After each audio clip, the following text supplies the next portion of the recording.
For another time.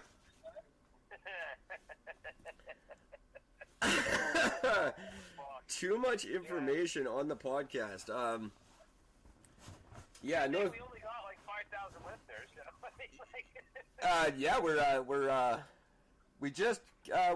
We're pushing 4,600 as of my last check, just over 4,500. So very, very cool. Thank you, everybody. Especially my American listeners, all our listeners on Spotify. I hope things work out for us. I really do. So in the meantime, if you think you could do something a little more interesting than Gordon and I, we want to hear you try. Why don't you get started at Anchor.fm, the best way to make your podcast ever. You can create and host unlimited episodes. You can monetize your podcast. You can record from anywhere. You can include up to 10 friends in that recording, and you can do it all for free. At Anchor.fm, the best way to make your podcast ever for now.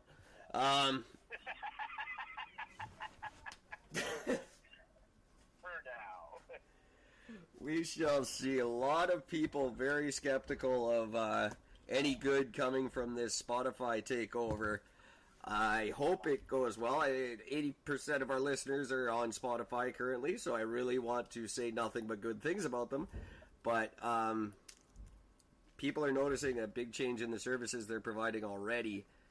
And they're just... talk keeps spiraling around going to a paid model for Spotify, and I don't like the sounds of that. Although Spotify already does offer a paid model, don't they? So I'm an idiot. Yeah, so does YouTube, though. I see, when I was reading the article about it, the one big article they wrote about it, I was actually kind of excited because, like, their plan, for the most part, was to turn it into the Netflix of podcasts. I love the sounds of that. And it sounds like an amazing idea. I love the idea because, Netflix legit changed everything. Yeah. It changed everything about how we watch TV, how we approach, our quote-unquote free time. It was just absolutely a mind game changer without a doubt. And then with them wanting to do that with podcasts, well, that's just fucking even better. That's amazing. Well, I will stick around as long as I can. I will keep us around. But everybody else is just, at the first sign of trouble, they're just... Run! Fucking run! And I am not of that mindset. Anchor's always been good to us, which is why I went back to them initially. Because I got cold feet in the summertime and ran away from them. There's actually an episode called I'm Back on Anchor. I remember that. It's where I started, and I'm glad I came back to them. They've always been good to us, so I don't want to join the exodus that's going on. And I've always liked Spotify, especially what they've done for podcasts. So I hope it keeps up. Podcasting's we got in at just the right time, because anybody trying to get in next year, you're fucked. It's just going to be a crowded mess. It's going to be like a Big Brother audition. So we will be at the fucking forefront leading the industry. We got in just at the right time, and it's gaining so much credibility. I mean, podcasting's been a thing for 20 years, but nobody did it, and nobody ever thought it would catch on. Just like the internet initially, everyone thought the internet was a fad. And look what it became. Same with Netflix. That was never supposed to be anything. And these trends, I've never been able to catch one. This is the first one I did, and thank God I did. But that wasn't why I did it. I just really enjoy the freedom of it and getting to talk to everybody. I wish more of them would talk to us, Eric and Gord at Outlook.com. But Guys, just fucking write in, for God's sake, just write in. I don't know. There's a lot of other sites popping up too. So Anchor or Spotify or whatever they call themselves after this, they've got a lot of competition too. There's a lot of new stuff popping up all over the place. Generally paid models, but that offer as good as, if not better, service. The only thing I'm curious about is this studio. But I've just heard another site that I deal with. Is opening their own podcasting studio. I'm not sure if it's in New York, but they're basically stealing Anchor's idea. 100%, and just opening up a studio where their podcasters can go podcast from. So it's going to be an interesting year coming up for people like us, who I think there's a lot of opportunity for us to do some good. And the next thing that happens is radio stations are going to start sniffing around and start picking up these shows. Every radio station, whenever time I listen to any radio station, it's always, hey, so after the show tonight, don't forget to go over to a podcast after. It's all of them. Exactly. Drex, my favorite radio host, he's got a podcast that I actually haven't caught yet. Nor have I talked to him in a while. He was a big fan of the show back in the beginning. The only podcast I listen to is ours, and I barely listen to that too. So I'm a big fan. I try to listen to the ones that have asked me to through the Anchor community. I do try to support they're like kind of a extended family, so I try to support them. As far as the other ones, I listen to one regularly. The Adam Carolla Show, obviously, man's been a hero of mine for a long, long time. Other than that, I just can't get into them. Even ones with really people you would think would be very entertaining are really not. Oh, yeah. The one that I always really liked was Creepypasta. Oh, yeah. I was a big fan of that one because it's literally just people telling stories that are clearly not true, but they're told in such a great way that they sound fucking freaky. And there's a while there I was listening to those for quite a bit, and it was great.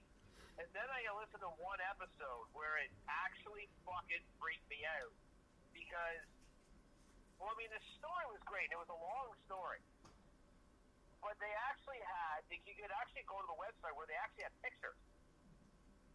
And the story was awesome because basically what it was these two guys that they weren't like necessarily like great friends, but they liked to go caving and do that thing where like you actually actually create the cave, or you actually like chip away at the fucking rock and make your way through it. Wow, that's probably got a lot of archaeologists and environmentalists in. Anyway, go ahead. Yeah. So what they did? People would hate that. In this cave in this fucking town. Spelunking, I believe they call that. Is that Is that what spelunking is? I don't know. Anyway, doesn't matter. No. So they get into this cave, which on the outskirts of this fucking town they live in, and there's never been like rumors about it or anything else. Just the fucking cave, and they get this one spot, and there was this really tiny hole. Yeah, I like where this is going. Through this wall, so they started chipping away through this hole. They made their way through, and there's these pictures that they took these random pictures of the guys who were involved. The two of them as they're showing how the hole started really small, like nothing, and like you could barely like squeeze an arm through it. And they end up getting it big enough that these two skinny dudes could actually fit through it. And it's like the type of hole that you're like stretched out and you're barely moving. Because there's no room to actually really move. You're just sort of like wiggling your way through. I would absolutely lose my mind. I don't even like talking about it. Yeah, but you're going to have to hear about this anyways. Because this is pretty much everything about your fucking fears all rolled into one story. Fuck! So they get through, and they end up they get to this spot where it's like an opening. And they get through, and they end up getting through this whole other side. These weird noises keep happening. And one time when they're actually in this chamber, they can hear this grinding sound of like a giant rock being pushed across another rock. Right. Like somebody moving a boulder, basically. And they couldn't figure out where this fucking noise was coming from. It always happened just sort of once in a while, whatever. They have no idea. So they end up coming through this secondary room. And it's like a big enough room that they're walking through, and the guy's like sort of going through it, but when he got through there, his light stopped working. He had a camera, the camera stopped working. But they started hearing these fucked up noises. And so out of fear, they end up fucking getting out, they crawl out, they go back, they sort of regroup, and the weird thing was coming up to this point is they kept having this weird feeling that was coming over them, and it was actually affecting them mentally. They were becoming like depressed and angry, and there was no reason for any of it because they were enjoying what they were doing, but they were becoming very despondent about shit. It was really fucking weird.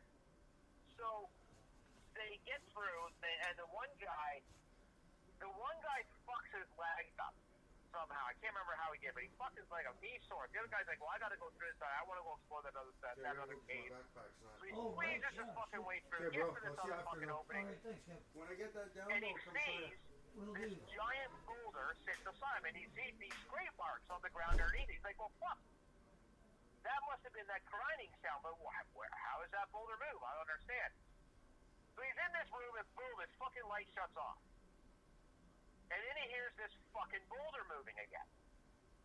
So he starts freaking out. He goes back over to the boulder, and the boulder had clearly moved like 2 feet, and there's a fucking hole underneath it. Jesus. So something moved it, and it's underneath it in this fucking hole. So the guy freaks, right? Because now he can hear something in the thing. He fucking loses his shit.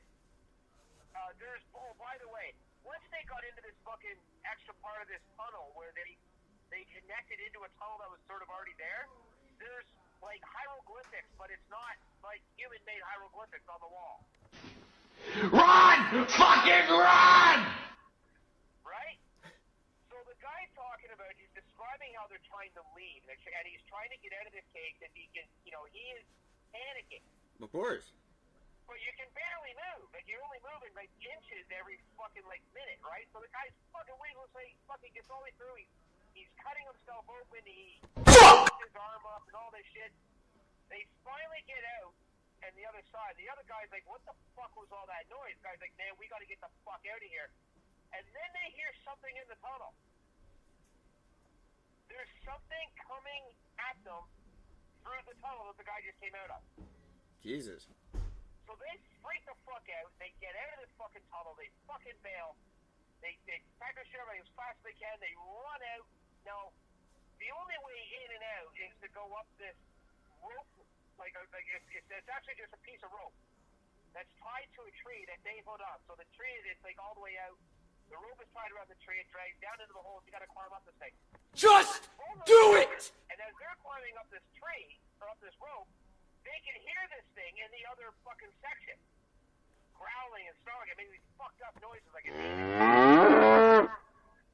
not exactly like that, but, So they're freaking the fuck out. And they're absolutely sheer fucking panicking about what's going on. And they finally get up. They climb up the fucking rope. They get out. They're laying on the lip of the fucking hole. They're laying there. They're like, oh my god, I can't believe this shit just fucking happened. And fuck me if the rope went tight. Oh my god. And it starts moving like there's somebody fucking crawling up it. So they freak the fuck out completely, obviously, because they're the only ones in the cave. Something's coming up after them. So they cut the fucking rope at the tree base, and they can hear this noise and something hit the ground. And then they leave. And they didn't speak for like a couple of weeks. They didn't talk about it. The way this whole thing was described was absolutely amazing. It was so fucking terrifying. Oh my god. And the story ends with the one guy saying that he was going to go back and find out what the fuck that was. And it ends with him saying, I'm leaving tonight, I'm going to go back. I'll let you guys know what happens. And then nobody ever sees him again. Oh, you're kidding me. And that's how it just ends with his last entry, and that's it. That's it. No more story. That is so well done. That is brutal. That it was, wow. It's called Ted the Caver. I will check that out. Awesome. And that's this is a podcast. It's on a podcast called Creepypasta. I can't wait to check that one out. That's fantastic. That's one thing I love. There's just you can find anything you want right now in the podcast world. Good and bad. There's some nasty shit out there too. Not everyone's as wholesome and family oriented and educationally driven as we are. On that note, I'm going to grab some water because that actually really creeped me out. I like that story a lot. I am going to throw to a song. This is a song I haven't heard in a long